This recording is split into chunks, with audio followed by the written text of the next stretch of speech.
Kitchen granite కానీ tiles కానీ ఎక్కడైనా సరే ఫ్లోర్ మీద కానీ వాల్ మీద కానీ వేసేటప్పుడు సుత్తి తీసుకొని వాడకుండా ఆ సుత్తితో నాక్ చేయడము అలా చేయకుండా మేము టైల్ వైబ్రేటర్ యూజ్ చేస్తున్నాం. అలా చేయడం వల్ల ఒక చిన్న ఎక్స్పెరిమెంట్ చేసాం.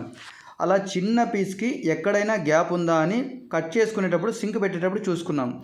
ఎక్కడా కూడా ఏమాత్రం గ్యాప్ లేకుండా మొత్తం కంప్లీట్గా అతుక్కోయింది.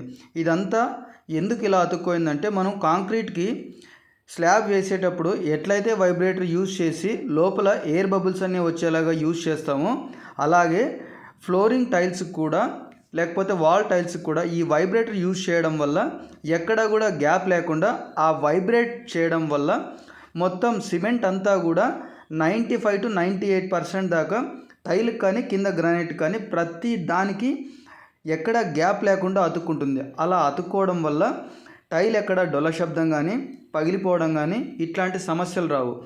ఈ సమస్యలు ఎందుకు వస్తున్నాయంటే టైల్ కింద ఎక్కడైనా డొల్ల ఉన్నప్పుడు మామూలుగా సుత్తితో నాక్ చేసినప్పుడు అది కరెక్ట్గా లోపల సిమెంటు టైల్కి కంప్లీట్గా అతుక్కోయిందా లేదా ఎవ్వరూ చూసుకోలేము, ఎక్కడ కూడా చెక్ చేసే ఆస్కారమే లేదు. అలా సమస్యలు వస్తున్నాయని గుర్తించి ప్రతి సమస్యకి రెమెడీ కోసమే ఈ వైబ్రేటర్ యూజ్ చేస్తున్నాం.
ఇది పెద్ద కనెక్షన్ పెట్టింది అంతా.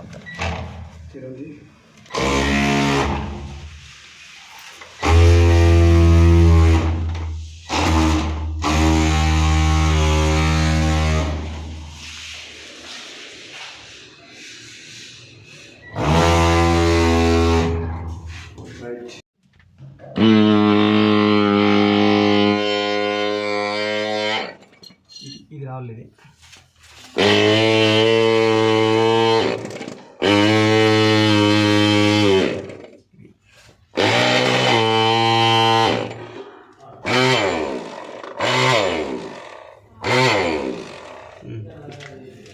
చాలు.